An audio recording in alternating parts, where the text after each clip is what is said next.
अमरावती जिल्ह्यातील तिवसा तालुक्यातील तडेगाव ठाकूर येथे मंगळवारी दिनांक 16 जून 2026 दुपारी 3 वाजताच्या सुमारास एका शेतकऱ्याच्या मालकीचा बैल विहिरीत पडल्याची घटना घडली। ग्रामस्थांच्या तत्परतेमुळे आणि अथक प्रयत्नामुळे तब्बल 2 तासाच्या बचाव कार्यानंतर बैलाला सुखरूप बाहेर काढण्यात यश आले।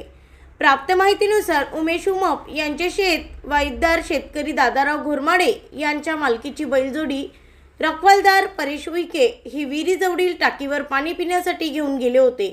त्यावेळी अचानक एका बैलाने दुसऱ्या बैलाला धडक दिल्याने एक बैल तोल जाऊन विहिरीत पडला। घटनेची माहिती मिळताच रखवालदार परेश उईके यांनी तात्काळ दादाराव घोरमाडे यांच्याशी संपर्क साधला।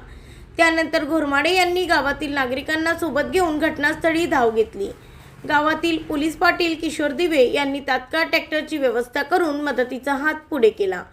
बचाव कार्यासाठी महेश लांजेवार, मारुती निमकर, विशाल मेश्राम, परेश उईके आणि डुबा थोरात यांनी स्वतः जीव धोक्यात घालून विहिरीत उतरून प्रयत्न सुरू केले। विहिरीतील बैलाला दोरखंडाने सुरक्षित बांधून ट्रॅक्टरच्या साहाय्याने बाहेर काढण्याचे काम करण्यात आले। सुमारे 2 तासाच्या अथक प्रयत्नानंतर बैलाला सुखरूप बाहेर काढण्यात यश आले। या बचाव कार्यात विहिरीत उतरलेल्या काही नागरिकांना गंभीर दुखापती झाल्या। त्यांच्यावर तडेगाव ठाकूर येथील प्राथमिक आरोग्य केंद्रात उपचार करण्यात आले। मात्र त्यांनी स्वतःच्या जीवाची पर्वा न करता एका मुक्या जनावराचे प्राण वाचविण्यासाठी धाडस दाखविले।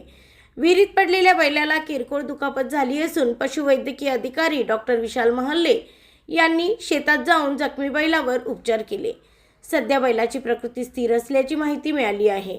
यावेळी विठ्ठल मेश्राम, सुरेश नाथे, प्रवीण बहादूरकर, सुनील घोरमाडे आणि बाबाराव तापकिरे यांनीही बचाव कार्यात मोलाचे सहकार्य केले।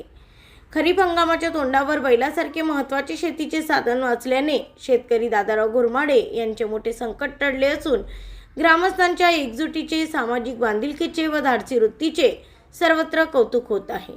ब्युरो रिपोर्ट MB न्यूज महाराष्ट्रात बातमीपत्राचे तिवसा येथील आमचे प्रतिनिधी सुनील घोरमाडे।